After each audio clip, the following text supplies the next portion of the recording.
Hello everyone and welcome to Nervous Nessie. Today I wanted to share with you some hacks or tips or tricks, whatever you want to call them, that you can use the next time you stay in a hotel. This first tip you may or may not use, but should you need it, I thought I'd throw it out there. Let's say you're very particular about your toothbrush when you're staying in a hotel.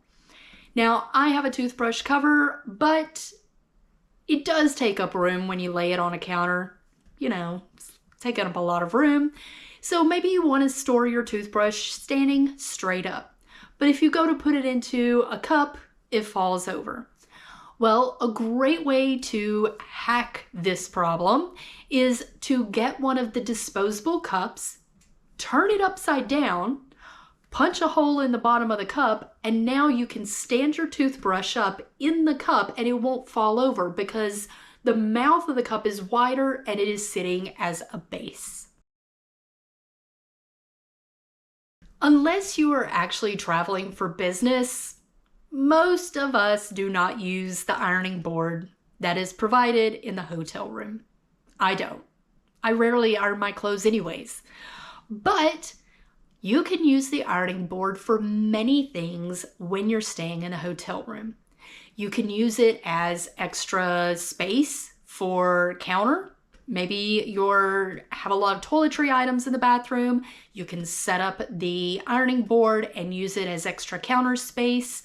Maybe you do want to get some work done, but you want to have the TV in front of you and you want to be able to maybe sit on the bed, but the desk is way over there and you don't want to sit over in the corner. Get out the ironing board, put it at the foot of the bed. You could watch TV, get some work or school done, and sit comfortably on the bed. Another thing that you can use the ironing board for is a table. Just use it as a table. Maybe you want to, again, watch TV while sitting on the bed and you need a table. Use the ironing board to put your food on.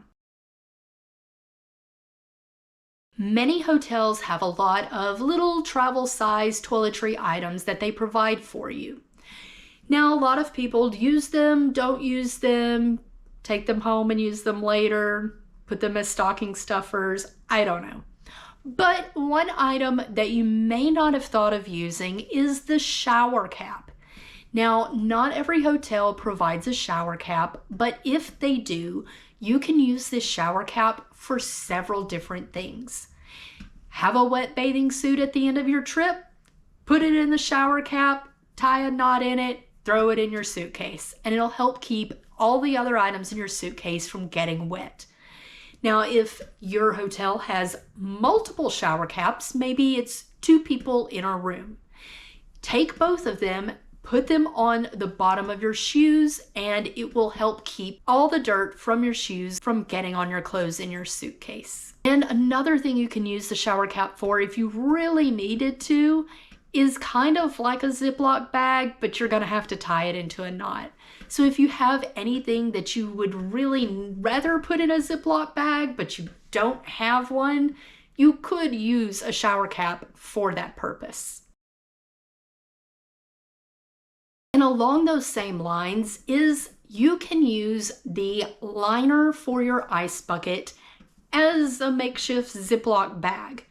You can put whatever you want in there. Usually those liners are kind of tall because the ice buckets are pretty big, and you can tie a knot in the end and use that as a bag. Also, guilty as charged, I can use it as an ice pack when you get injured. And that's exactly what I did when I messed up my foot in Washington, D.C.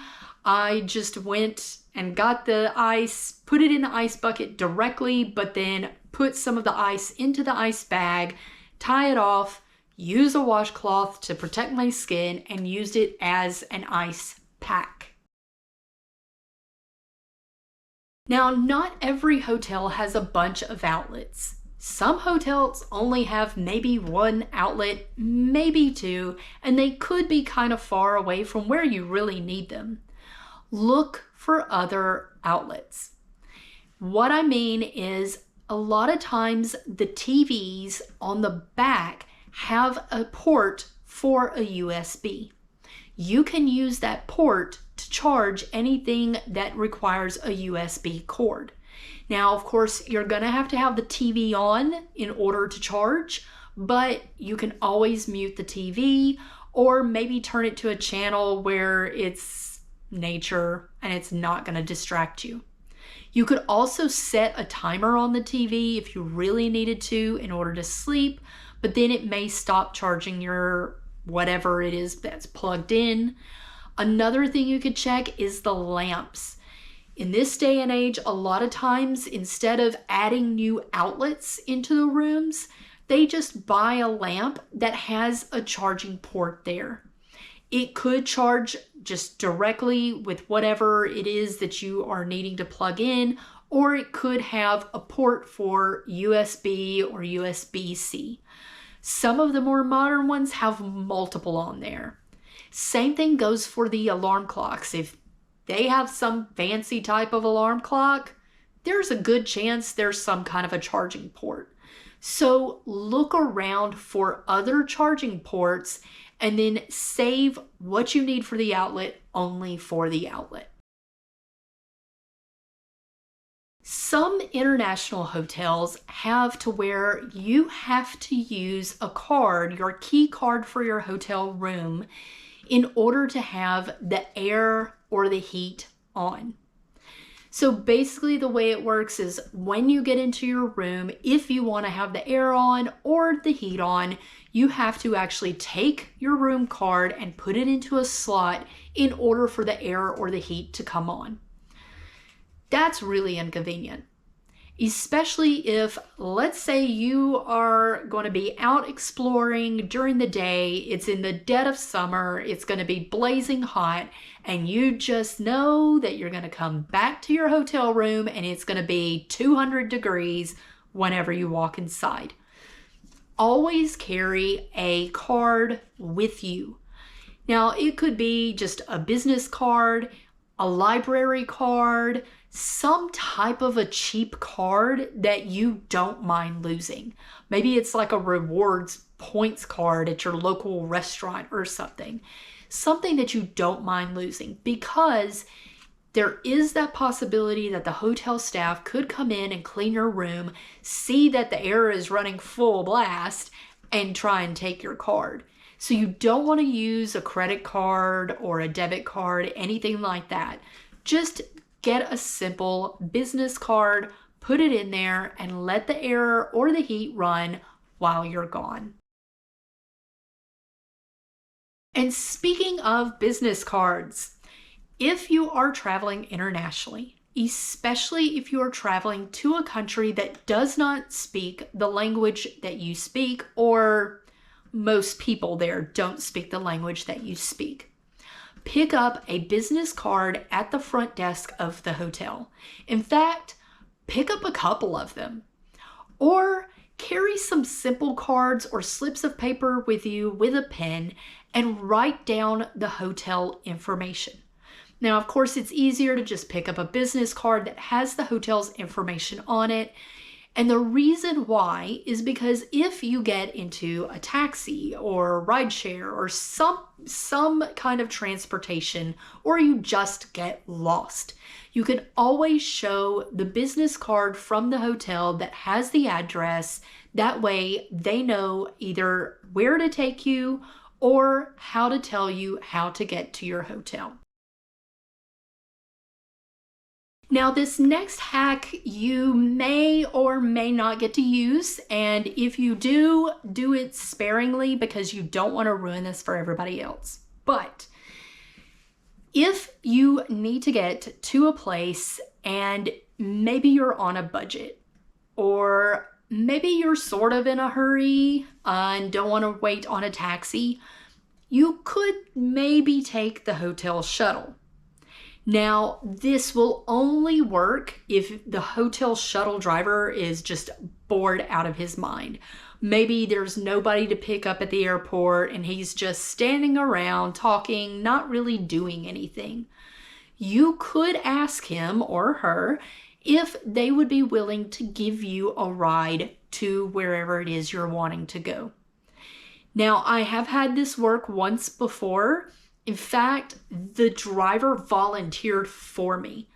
He could tell that I was really tired and I had walked a long way to get to this hotel. I was going there to try and go to their restaurant, but their restaurant wasn't open yet. And it was going to be kind of a long walk for me to get to another restaurant. Out of courtesy, he basically offered to take me in the hotel shuttle to the other restaurant, which was really nice of him. And if you do get lucky and utilize this tip, tip the driver. Tip them for their time and for being courteous and doing this for you. But just know that you don't want to do this all the time. You don't want to be that person who's like, excuse me, shuttle driver, I need to go over here. And then tomorrow I would like for you to take me here.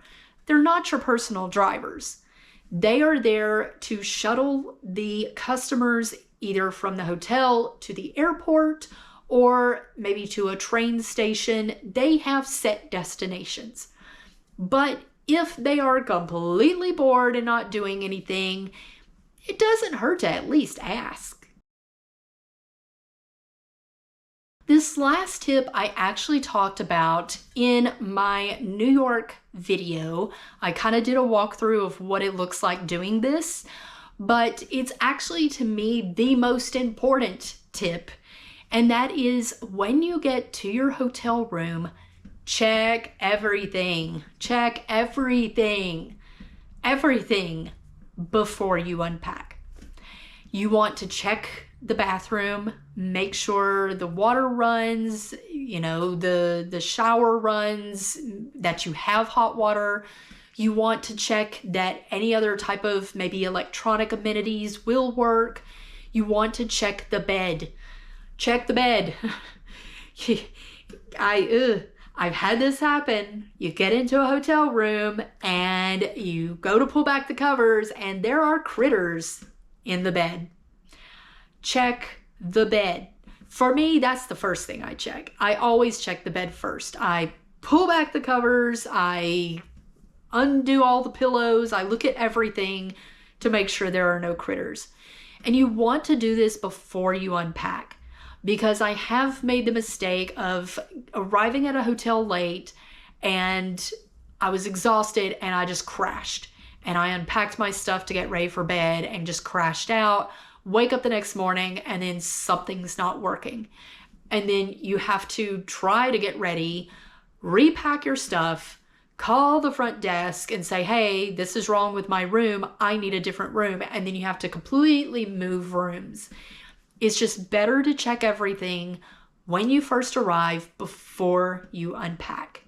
I hope you have enjoyed this video about the hotel room hacks.